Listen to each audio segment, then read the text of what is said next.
Okay, so when I say the name Robinson Crusoe, what pops into your head? I'm guessing it's the classic image, right? The ultimate castaway, a lone hero, shipwrecked, fighting against nature to survive on a deserted island. It's an image we all know.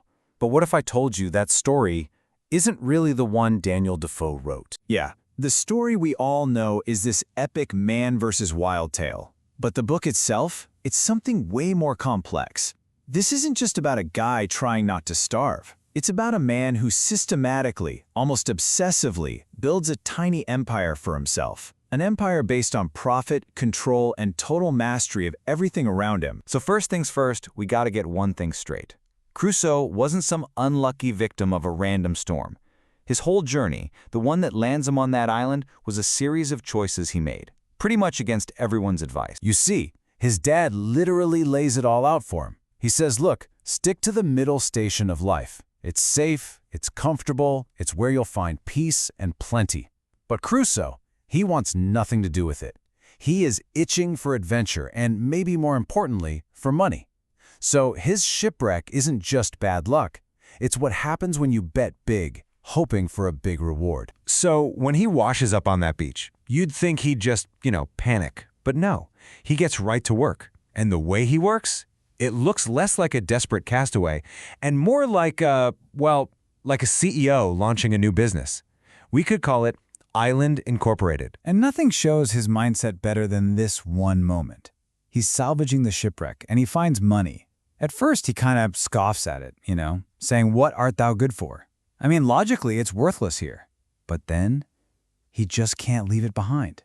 Even on an island where money is useless, that deep-seated capitalist impulse to acquire and possess is so strong, he just takes it anyway. So what's with the number 42?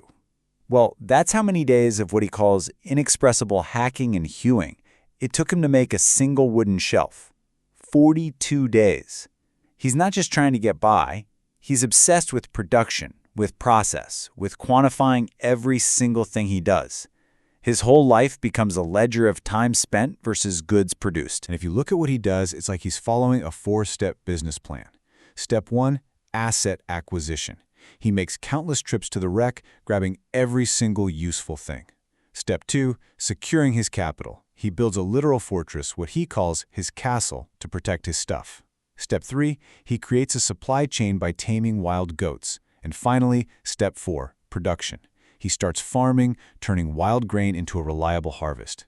He is systematically turning the wild island into a controlled, productive economic machine. For years, Crusoe is the only one in his little company. He's the CEO, the intern, the whole shebang. But that solitary economic project is about to get a lot more complicated. It's about to become social and colonial, because he's not going to be alone for much longer. And as his power grows, you can literally track how he sees himself. He starts out feeling like a poor castaway, but once he builds his fortress, he calls it his castle. Then, when Friday arrives, he looks at himself and thinks, "How like a king I looked." And by the time even more people show up, he thinks of himself as being very rich in subjects. He's gone from survivor to emperor of his own little world. The arrival of the man he decides to call Friday is a huge turning point. And Crusoe's first instinct isn't to find a partner, it's to take possession. Right away, he strips away Friday's identity, he gives him a new name, he gives him new clothes, he gives him a new religion, and he gives him a new job: servant. And let's be clear, this is not a friendship of equals. Not even close. It's a pyramid with Crusoe right at the top. Crusoe is the master who teaches, who imposes his religion, who sets all the rules. And Friday? He is the subject, whose role is to learn, obey, and pledge loyalty.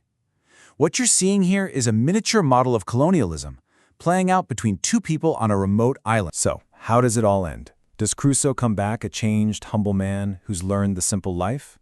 Nope. Instead, his entire project on the island gets the ultimate validation in the one way that truly matters in his world. He finds out he's become incredibly wealthy. He gets rescued, returns to civilization, and learns that his plantation in Brazil has been working for him this whole time, generating a massive fortune. We're talking a huge amount of money for the time. It turns out his time on the island wasn't a punishment, it was just practice for the economic world he was about to re-enter. And that world paid him very, very well for it. So, what does this all boil down to? It's what we can call the Crusoe mindset, and it's built on a few core ideas. Radical individualism, the idea that the self is the absolute center of everything. Economic calculation, the idea that nature isn't a living thing but a set of resources you can measure and exploit. Mastery and control, the belief that the world is chaotic and needs to be ordered and managed.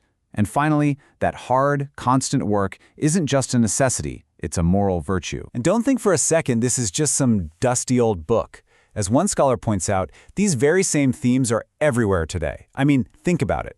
Reality TV shows like Survivor? That's pure Crusoe. It's all about individual competition, strategic thinking, and turning survival itself into a game you can win.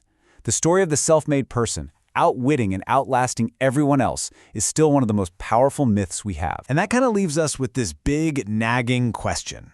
We love to celebrate that hero, right? The self-made survivor who can build an empire from nothing. But the world that Crusoe created? A world built on individualism, control, and endless exploitation? That's the world we've all inherited. And now, we're the ones who have to live with the consequences.